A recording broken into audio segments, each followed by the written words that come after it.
Salut à tous, bon vous avez été pas mal à me demander de faire une vidéo sur un portrait avec un rendu un peu poussé et aujourd'hui c'est la journée. Je vais vous donner un maximum d'informations le plus utile possible tout au long de la vidéo. Et en plus on va pas faire le portrait de n'importe qui, on va faire le portrait d'une personne que j'admire beaucoup qui est Mike Horn. Voilà, bonjour tout le monde. Alors si vous le connaissez pas, c'est un explorateur, un aventurier. J'ai lu tous ses bouquins, j'ai regardé beaucoup de ses conférences et c'est vrai qu'il a une philosophie de vie qui m'a beaucoup parlé lorsque je l'ai découvert et que j'applique, ou que du moins j'essaie d'appliquer un peu au jour le jour dans ma propre quête, c'est l'art. Chacun son truc, tu vois. Il y en a qui vont dans la jungle pour galérer, et bien il y en a qui galèrent avec un crayon. Donc pour continuer un peu dans la philosophie, l'idée c'est de sortir de sa zone de confort en tant qu'artiste et de pousser un petit peu ses capacités pour réussir à faire quelque chose que parfois on ne soupçonnerait pas pouvoir faire. Tout le monde en est capable, simplement il faut être un petit peu équipé, il faut avoir les outils nécessaires. Quand Mike Horn y part en Antarctique, il va pas avec un t-shirt, il a quand même une veste un peu sympa. Après bien entendu, la qualité première c'est pas sa veste, c'est sa détermination et son désir de réussir à faire cette chose qui le dépasse en fait. Donc là c'est la même chose en tant qu'artiste, on essaie de faire parler le sublime qui se trouve dans le réel, et ça nous dépasse un petit peu. Mais justement c'est là-dessus qu'on va bosser, donc c'est parti. Donc avant de vous donner les infos les plus précieuses que je puisse pour que vous puissiez réussir à faire des dessins comme ça un peu stylés, on va commencer par faire une analyse de dessin comparativement à la photo, en voyant comment j'ai géré les valeurs et pourquoi je les ai gérées de cette façon. Alors un des premiers trucs qu'on peut observer sur ce portrait, c'est qu'il y a deux sources de lumière en fait. Il y a une source de lumière principale qui vient de là, qui va être une lumière relativement puissante mais surtout bien diffuse, tu vois, quelque chose qui n'est pas trop brutal. Et derrière on va avoir une deuxième source de lumière qui vient un peu plus comme ça et qui éclaire énormément cette arête et puis ces arêtes ici. Je précise ça parce que normalement, on voit clairement que là, il y a la zone d'ombre, et que de ce côté-là, il y a la zone de lumière, et normalement, les lumières réfléchies dans l'ombre, ça veut dire l'environnement qui est réfléchi dans la zone d'ombre, peut pas être plus clair que la zone éclairée par la lumière.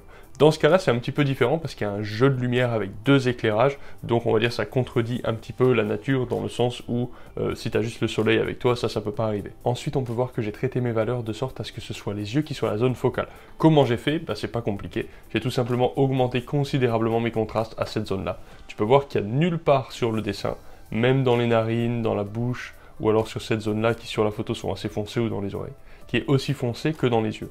Donc j'ai fait une hiérarchisation des valeurs pour avoir une perspective atmosphérique à l'intérieur du visage.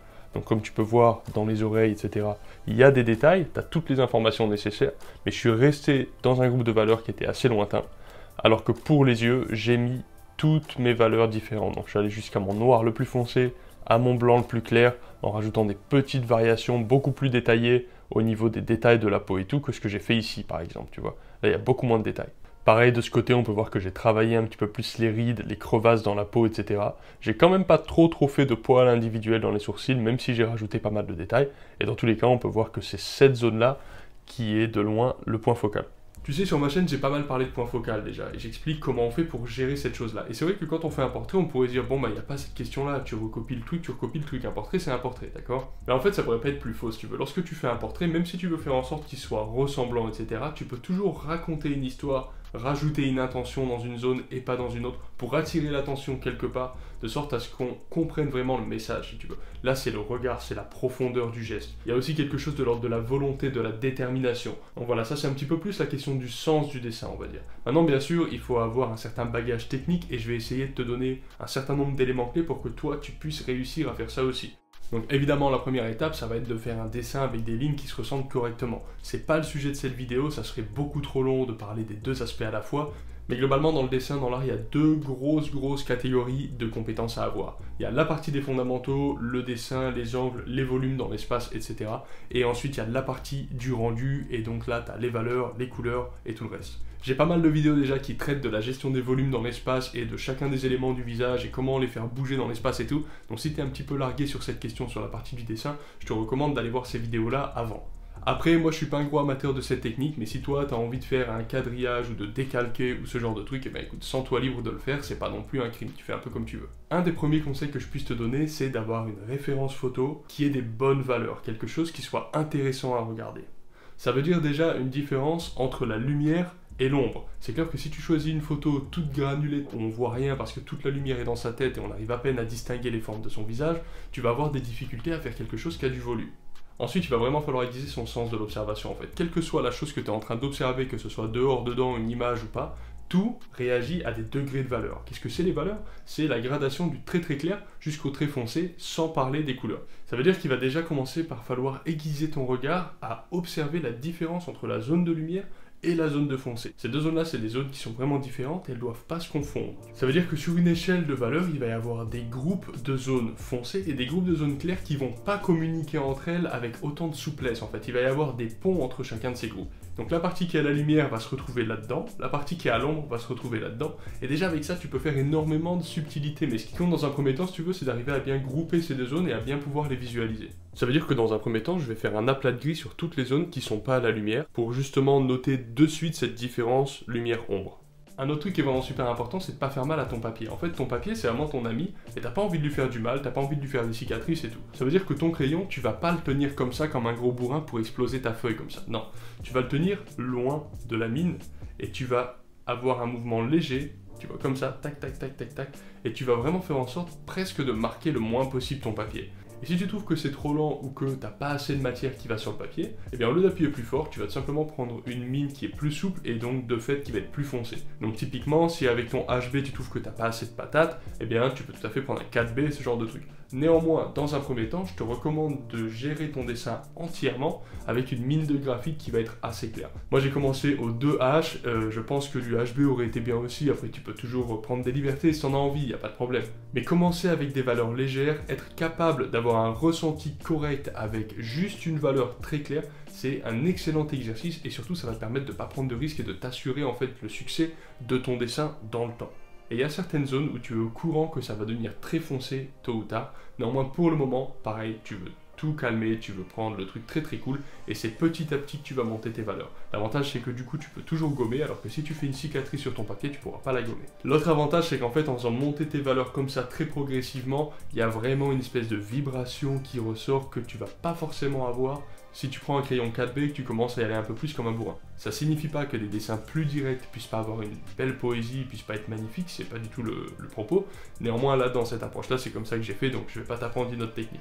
En fait, quand tu es bloqué et que tu sais plus quoi faire, il y a plusieurs zones dans lesquelles tu peux retourner un petit peu, te remettre dans le bain. D'abord, la zone focale. La zone focale, c'est toi qui la décides. Bien sûr, moi, sur mon dessin-là, c'est les yeux. Je sais que les yeux vont avoir un rendu poussé et je sais qu'à un moment donné, ils vont finir par être vraiment foncés. Donc quand je sais plus trop quoi faire, je viens tout simplement retravailler mes yeux. De la même façon, puisque tu as vraiment deux familles différentes, en fait, de foncé et de clair, d'éclairé et puis de zone à l'ombre. Même si tes zones à l'ombre sont plutôt claires, admettons, il faut quand même, comme j'ai dit tout à l'heure, qu'il y ait toujours ces deux familles en fait bien distinctes. Ce que tu peux faire, c'est donner la priorité à la zone d'ombre.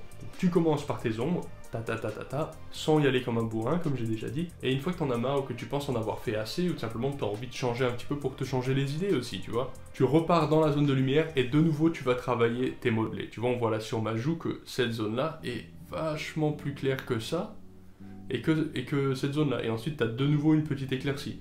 Donc une fois que tu auras travaillé tes modelés, ça veut dire tes comparaisons de valeurs dans la zone de foncé, eh bien tu reviens dans la zone de clair. Et tu as envie qu'on voit un petit peu toutes ces petites variations là, tu as envie de noter le plus d'infos possible. Mais peut-être qu'en faisant ça, ta zone de clair va devenir trop foncée comparativement à ta zone de foncé, donc tu auras perdu un petit peu cette notion de lumière et de foncé. C'est pas grave, tu reviens de nouveau dans ta zone de foncé, et tu retravailles de nouveau le tout jusqu'à ce que tes balances en fait de nouveau soient respectées. Donc tu vois, tu as vraiment une dialectique entre toutes les zones, en gérant les valeurs et les détails d'une zone, puis les valeurs et les détails d'une autre, etc. Tu compares le tout. Ce qu'il faut, c'est voir l'ensemble du dessin. C'est pas trop de se focaliser sur un seul endroit. C'est vrai que dans notre monde moderne, on voit beaucoup sur Instagram et tout, des gens qui font des grilles ultra précises et qui colorient carré par carré avec une précision numérique, informatique, telle couleur, telle valeur, etc. Et c'est vrai que ça donne des résultats absolument photoréalistes qui sont pourquoi pas désirables. Donc ça, c'est vrai que c'est une approche un petit peu particulière que moi j'affectionne pas particulièrement parce que j'aurais tendance à penser que si t'es un artiste, tu peux aussi en être un sans ordinateur, même si t'as plus d'électricité, etc. Et cette approche de carré par carré n'est valable que si t'as une assistance informatique derrière en fait, parce que sinon lorsque tu recopies le portrait de quelqu'un, tu fais pas carré par carré si le mec est en face de toi, ça n'existe pas cette méthode, tu vois. Bon bref, on s'en fout, dans le fond ce qui compte c'est le résultat. Néanmoins, là dans cette approche, tu vas vraiment, comme je disais tout à l'heure, avoir cette dialectique avec toutes les zones où tu vas avancer de façon relativement homogène, chacune des zones avec un petit peu le même rendu, même si, comme j'ai dit tout à l'heure, tu sais qu'il y a des zones qui vont avoir un rendu plus ou moins poussé. Alors quatrième truc évidemment les gars, c'est la structure, et c'est pour ça que j'ai toute une série de dessins en 3D pour vous apprendre comment on gère les volumes dans l'espace. Alors là, évidemment, c'est un portrait de face, donc c'est vrai qu'il n'y a pas un volume énorme, en fait, c'est pas comme si on était sur un truc comme ça, avec des perspectives de taré. Néanmoins, recopier les valeurs simplement, c'est possible. Travailler un petit peu comme une imprimante qui compare juste une valeur à une autre, c'est bien. Néanmoins, c'est beaucoup mieux si tu es capable de comprendre pourquoi cette valeur change. Un changement de valeur implique systématiquement un changement de plan dans la perspective.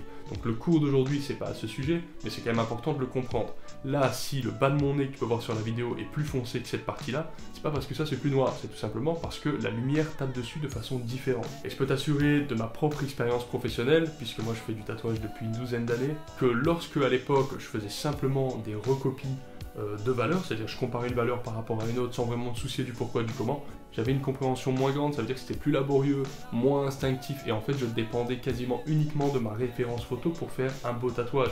Alors que maintenant que j'ai une compréhension plus saine des volumes dans l'espace et tout, c'est-à-dire en fait prendre les choses dans l'ordre, hein, ni plus ni moins, eh bien tu vois, je suis capable pour le coup de prendre une référence un peu moisie et de la transformer en quelque chose d'intéressant en rajoutant des éclairages qui vont être cohérents même s'ils n'existent pas. Parce que le modeler des formes dans la perspective, les gars, c'est les volumes, la lumière qui tape dessus, et les valeurs qui changent en conséquence de ça, en fait. C'est juste ça. Après, évidemment, tu as la couleur locale, etc., mais sur une tête, globalement, tout a un peu la même couleur. Ensuite, les gars, un piège ultime dans lequel les gens tombent beaucoup, c'est le fait de surdétailler quelque chose. Faut pas surdétailler un élément. Donc quand on fait l'iris des yeux, quand on fait les sourcils, quand on fait éventuellement de la moustache, quand on fait des cheveux, etc., c'est pas la peine de faire des poils indépendants, ça sert à rien, ça va saturer le dessin d'information et ça va pas forcément être plus joli.